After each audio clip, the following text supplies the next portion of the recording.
Bonjour, aujourd'hui nous allons parler des couleurs en langue Ewondo. Alors, les couleurs en Ewondo sont une notion assez complexe que nous allons essayer d'aborder le plus simplement possible. Ça, je le dis parce que vraiment, les couleurs en Ewondo, c'est assez compliqué. Et donc, ici, vraiment, nous allons effleurer le sujet. Mais vous voyez déjà qu'effleurer le sujet nous prend 3 pages. Imaginez donc si on devait aller en profondeur. Donc, nous passons dessus juste pour vous donner un aperçu. Et sachez que c'est une notion assez complexe. Alors, en Ewondo, nous on classifie les teintes en 3 catégories principales et vous comprendrez pourquoi. Le blanc. Alors, le mot blanc en lui-même ne s'emploie pas tout seul car il désigne le caractère couleur de ce dont on parle. Il est de toutes les façons assez ambigu, ce mot blanc. Alors, on dira donc Efum le ye pour dire un vêtement blanc. Et Efum le nda, une maison blanche, ou alors la maison blanche. La deuxième façon de désigner le caractère de ce qui est blanc est d'employer le terme fum, mais jamais seul. Fum, tout seul, ça ne veut pas dire grand-chose. Alors, on pourra donc dire moto oui à fum, moto oui à fum, ta voiture est blanche. Ngop Zoya Fum, ta chaussure est blanche. Ngop, c'est bien entendu la chaussure.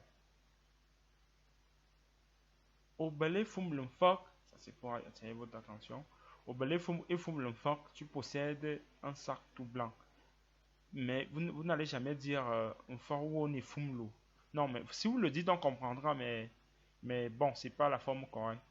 Un fort ou on est Fum Lo. Bon, mais vous êtes pas, c'est pas la bonne façon de dire.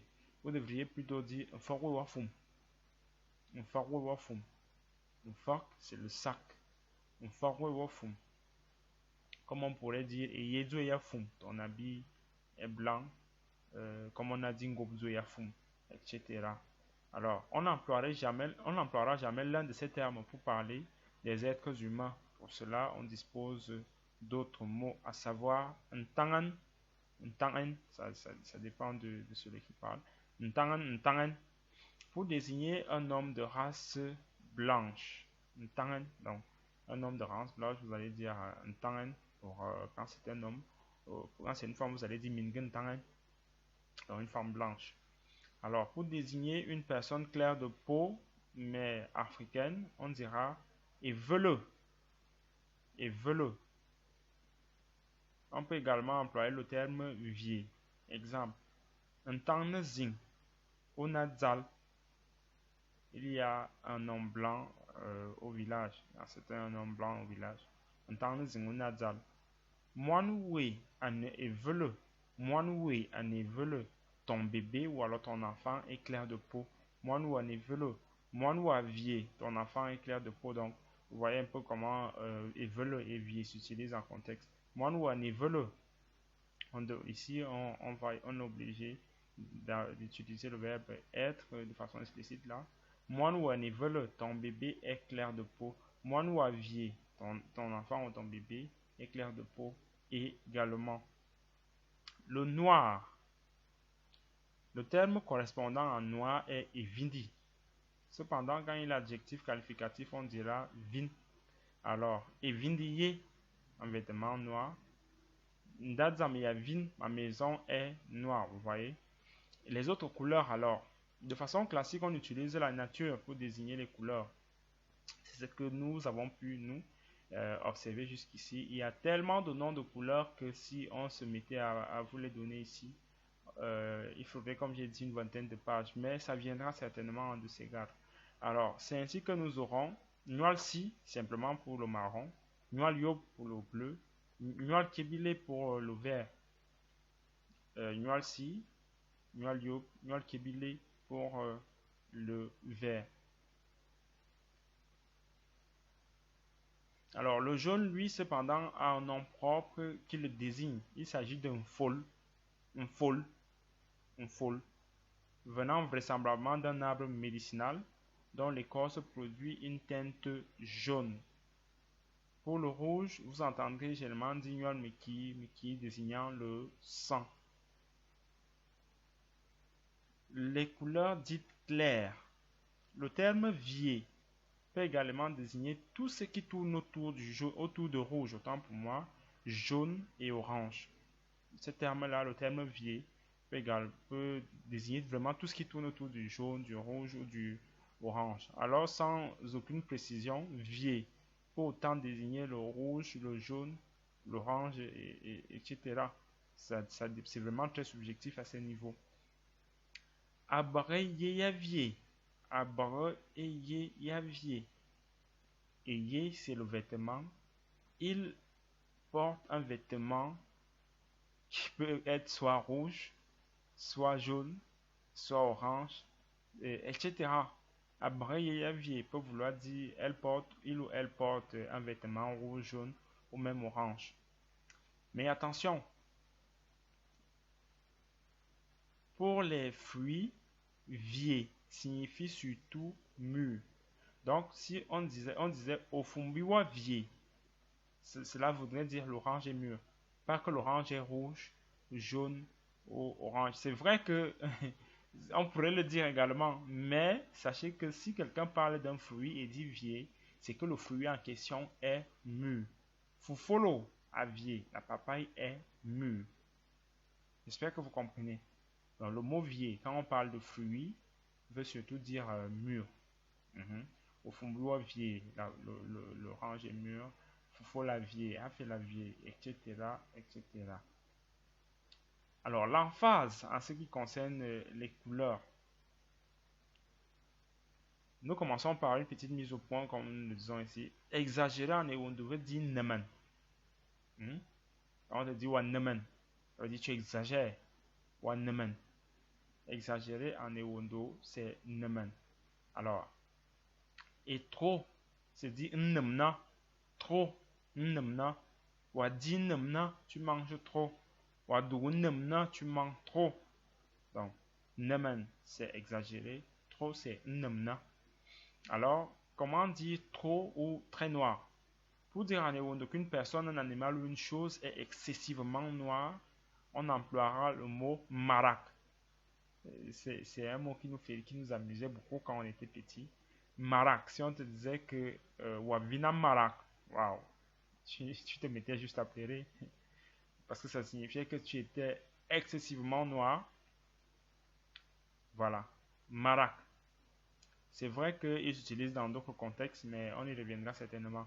Et Yezu ya Vina Marak, ton habit est excessivement noir. Peut-être parfois ça peut vouloir dire aussi très sale, mais au sens strict, c'est excessivement noir. Mortea Vina Marak, il est noir, il est excessivement noir cet homme-là. Et Yezoya Vina Marak, ton habit est excessivement noir, trop noir, très noir. Comment dire trop ou très blanc, c'est-à-dire d'un blanc immaculé? Pour le blanc, on ajoutera le mot foum à la fin de la phrase, comme suit. Untomwe wa fuma foum. Untomwe wa fuma foum. Untom, c'est le chapeau. Untomwe, ton chapeau. Wa fuma foum est d'un blanc immaculé. Ton chapeau est d'un blanc immaculé. Et yezo ya fuma foum. Ton habit est d'un blanc immaculé. Ngobzo ya fuma foum. Tes chaussures sont d'un blanc immaculé. Cela changera avec le temps de conjugaison, mais ça c'est vraiment toute une autre histoire pour le moment. Retenons ceci. Un tomo wa fuma fum, donc ton chapeau est d'un blanc immaculé. Comment dire trop, très rouge, jaune ou orange? D'après ce que nous avons dit plus haut, vous vous souvenez de pourquoi j'ai dit ça avec le mot vier. Alors, nous avons plusieurs expressions qui en gros veulent dire la même chose à quelques différences près. Ces termes sont zong. Vous entendrez parfois zong, donc en fait ça dépend de la personne qui parle zong, zong. Donc, tok et ngui, zong, tok et ngui. Zong marche mieux avec la couleur jaune. Zong, c'est la jaunisse en Ewondo. Vous voyez l'analogie ou le parallèle. Zone, zone marche vraiment mieux avec jaune. Zone étant la jaunisse. Si vous entendez donc dire quelque chose via zone, c'est pas trop. Au via zone, par exemple. Sachez que ce dont on parle est extrêmement jaune. Donc, si vous entendez dire quelque chose via zone, par exemple la banane au via zone, vous savez qu'on parle de quelque chose qui est extrêmement jaune. Tsoc est de loin plus polyvalent que zone et s'applique sans problème à toutes les couleurs de ce groupe. Tsoc a cependant en plus le sens de vif, brillant. Tsoc a d'autres sens que nous n'aborderons pas ici de façon délibérée, mais c'est comme beaucoup d'autres mots dans les langues, dans les Wondou en particulier, il y a des mots, les mots sont en général polysémiques pour une grande partie. Ozoa via Tsok, Ozoa c'est la banane, Ozoa via Tsok, vous voyez donc que on peut dire Ozoa via Zong et Ozoa via Tsok, c'est deux choses différentes, c'est deux réalités différentes. Ozoa via Zong, ça veut dire que la banane en question est extrêmement jaune. Est déjà très jaune. Et Ozoa via Tsok, ça veut dire c'est une banane qui est déjà bien mûre et qui est d'un jaune brillant, qui est brillante quoi. Vous voyez un peu. Ozoe étant bien sûr la banane. Ngui, pour terminer, s'applique mieux au rouge. Vous voyez. Ngui, pour dire extrêmement rouge, c'est mieux. Mismo mote, ma via ngui. Mismo mote, ma vie angui. Les yeux de cet homme-là sont d'un rouge vif, donc du genre injecté de sang. Donc oui, elle marche mieux avec rouge. Voilà, c'est ce que j'avais à vous dire à propos des couleurs en Ewondo. C'est une version, disons, light de ce cours, mais déjà qui vous donne déjà les éléments nécessaires pour pouvoir comprendre un peu les couleurs en Ewondo. Voilà, j'espère que la vidéo vous sera utile et que vous avez compris un peu ce dont on parle. Vous avez la vidéo, vous avez le document, vous pouvez le relire et poser des questions. Donc voilà, c'est ce que j'avais prévu pour vous. Bon cours et disons-nous à la prochaine. Merci.